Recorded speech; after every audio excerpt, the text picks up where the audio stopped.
Selamat datang di pembahasan kita kali ini. Kita bakal jawab salah satu pertanyaan paling aneh tapi juga paling penting di dunia pop culture.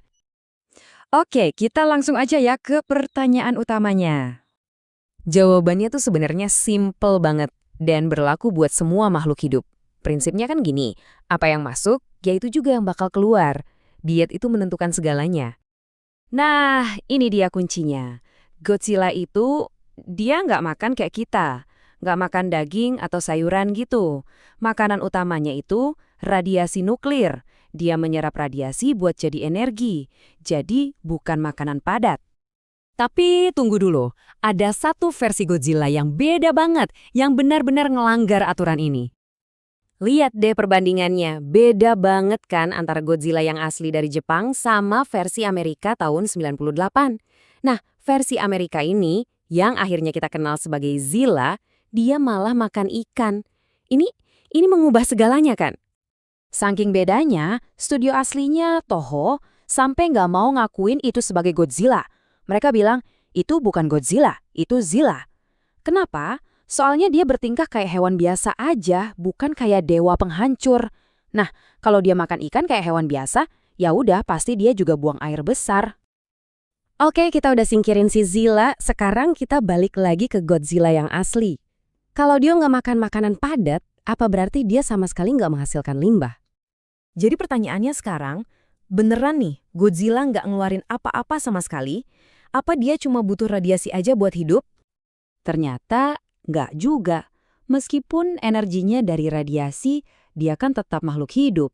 Dan semua makhluk hidup butuh air. Dia harus tetap minum supaya nggak dehidrasi. Dan kalau dia minum, ya dia harus buang air kecil kan? Menurut seorang ahli biologi, Dr. Craig McLean, jumlahnya itu gila banget. Godzilla harusnya ngeluarin hampir 4 juta galon urin setiap hari. Kebayang nggak tuh? Mungkin ini ya alasan kenapa air laut asin. Oke, gimana cara kerjanya? Kok bisa gitu?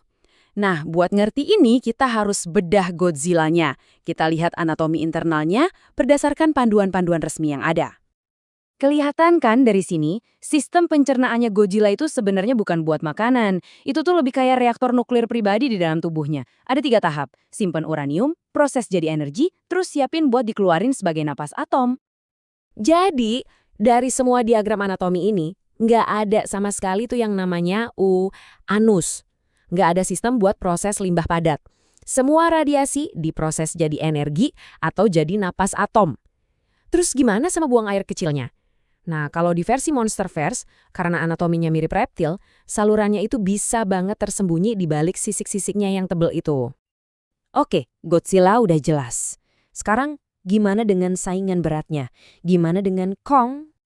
Nah, kalau Kong ini beda cerita. Beda banget sama Godzilla.